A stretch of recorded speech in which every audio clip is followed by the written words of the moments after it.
বক্তব্যের যে জোর, যে সারবত্তা মানুষকে ইমপ্রেস করে, মানুষকে মুগ্ধ করে এবং তাদেরকে সৎপথ দেখায়।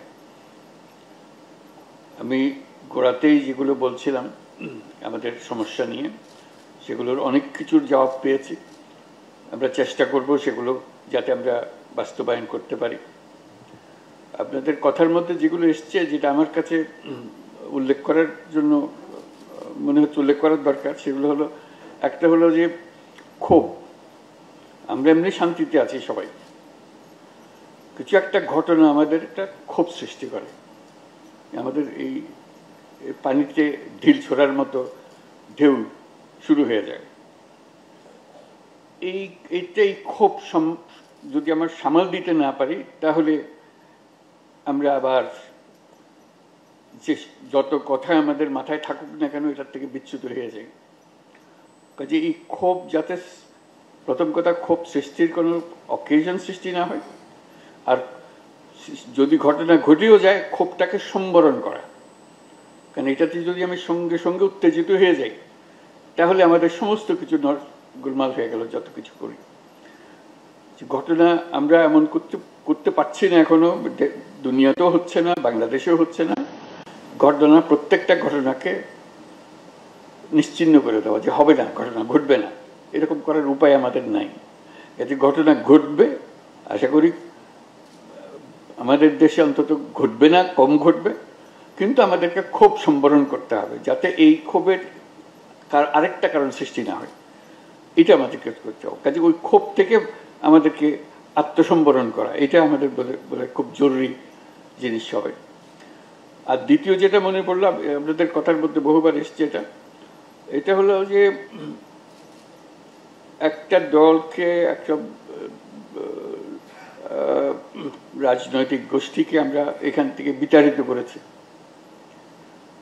তারা কিন্তু তাতেই শেষ হয়ে যায়নি, সম্পূর্ণ সমাপ্ত মনে করে নাই। তারা দেশে এবং বিদেশে তারা অবস্থান করছে।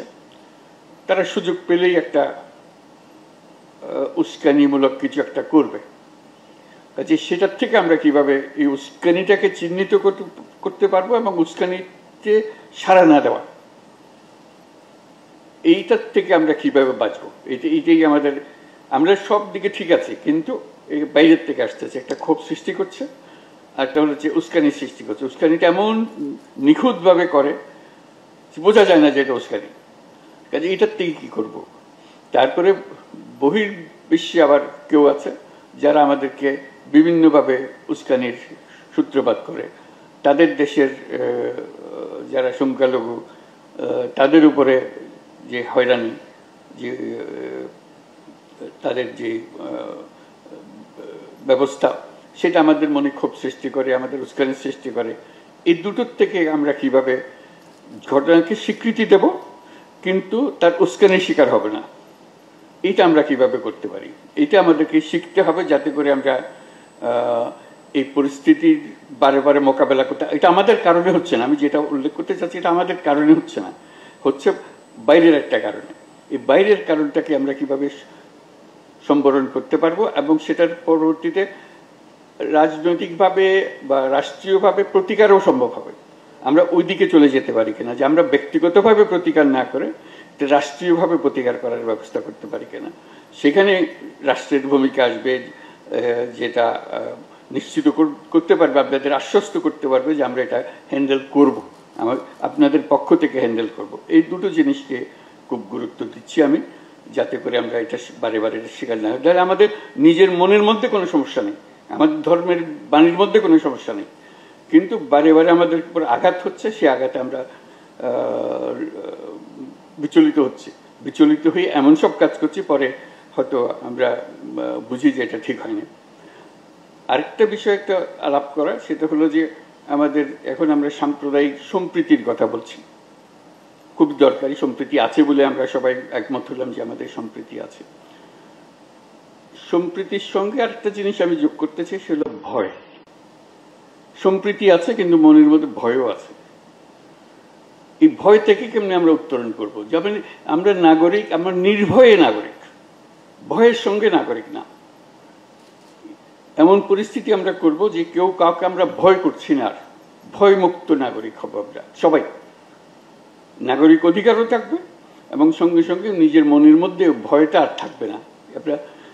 আমরা যেমন সম্প্রীতির কথা বলি, সম্প্রীতির কথার ভেতরেও কিন্তু একটা ভয় আছে। ভয় না থাকলে সম্প্রীতির কথাটা আসতো না। কাজেই আমরা এমন একটা পরিস্থিতির সৃষ্টি করি যে যেখানে এটা একটা মানবিক সম্পর্ক, যেটা ভয়মুক্ত। আমরা একে অপরকে দেখে ভয় পাই না, একে অপরকে কথা বলতে ভয় পাই না, আমাদের এক পরিবার আর পরিবারের কাছে গেলে ভয় পায় না, আমাদের সন্তানরা পরস্পরের সঙ্গে যোগাযোগে ভয় পায় না। এটা যদি করতে পারি তাহলে সেটা হবে আমাদের আদর্শ, যেখানে যাবার চেষ্টা করছি আমরা। বাংলাদেশ এখন নতুনভাবে জন্ম লাভ করছে। কাজে অতীতের যে বাংলাদেশ, যত কিছু আমাদের শর্টকামিংস ছিল, সেগুলোর থেকে আমরা মুক্ত হয়ে আসতে চাই। কাজে এটা যদি শুধু যে সাময়িকভাবে কিছু একটা দুর্ঘটনা ঘটেছে সেটা নিয়ে আমরা আলাপ করছি, শুধু তা না, আমরা এমন একটা বাংলাদেশ করব এই ধরনের দুর্ঘটনা ঘটবেও না, এবং ঘটলেও এটা আমরা খুব শান্তিপূর্ণভাবে আমরা এটা সামাল দিতে পারবো। এই ধরনের একটা রাষ্ট্র আমরা যেন আমরা গঠন করতে পারি। এটা ভয়মুক্ত রাষ্ট্র, যে একজন নাগরিককে ভয় পাবে না, এবং এমন এক রাষ্ট্র আমরা নিশ্চিতভাবে আমরা ভবিষ্যতের দিকে এগিয়ে যেতে পারি ভিন্নভাবে। বর্তমানে যা আছে তার কিছুটা রদবদল করে না, একেবারে কাঠামোগতভাবে পরিষ্কার করে, যে আমরা পরস্পরই যারা আমরা এই দেশে বসবাস করি তাদের সম্পর্ককে নতুনভাবে নতুন সূত্রে গাঁথা, এই জিনিসটা যেটা আমরা করতে পারি। সেটা কি হবে, কিভাবে হবে, আপনাদের কথার ভেতর থেকে অনেক বিষয় এসছে, কিন্তু আমি অন্য ভঙ্গিতে জিনিসটাকে আপনাদের সামনে তুলে ধরলাম, যাতে সত্যিকার ভাবে এটা এই বাংলাদেশের কিছু কোনো রকমের সহনশীল অবস্থা দিয়ে আমরা অগ্রসর হব সেটা না, সম্পূর্ণ নির্ভয়ভাবে আমরা অগ্রসর হব, একেবারে মুক্ত হয়ে অগ্রসর হব। সেই পরিস্থিতির দিকে আমরা যেন এগোতে পারি।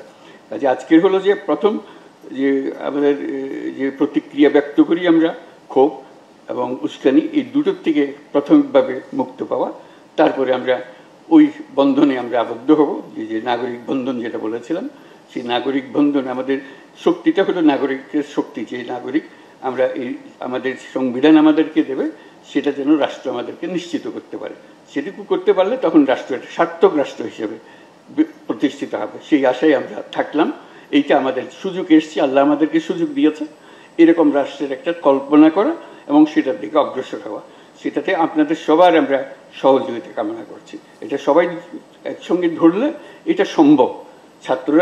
ছাত্র জনতা একটা জিনিস সম্ভব করে দেখিয়েছে, আমরা একটা বড় কিছু সম্ভব করার জন্য চিন্তা করি না কেন, চিন্তা করতে অসুবিধাটাকে, সেই পথে যেন আমরা অগ্রসর করতে পারি। অসংখ্য ধন্যবাদ আপনাদের সবাইকে আজকে সময় দেওয়ার জন্য। আমার সহযোগী উপদেষ্টা সবাই উপস্থিত আছেন এখানে, তাদের পক্ষ থেকেও আপনাদেরকে ধন্যবাদ জানাচ্ছি। আশা করি ভবিষ্যতে আবার দেখা হবে এবং আনন্দের সঙ্গে আবার আলাপ করতে পারবো কি কি আমরা অর্জন করলাম। ধন্যবাদ সবাইকে।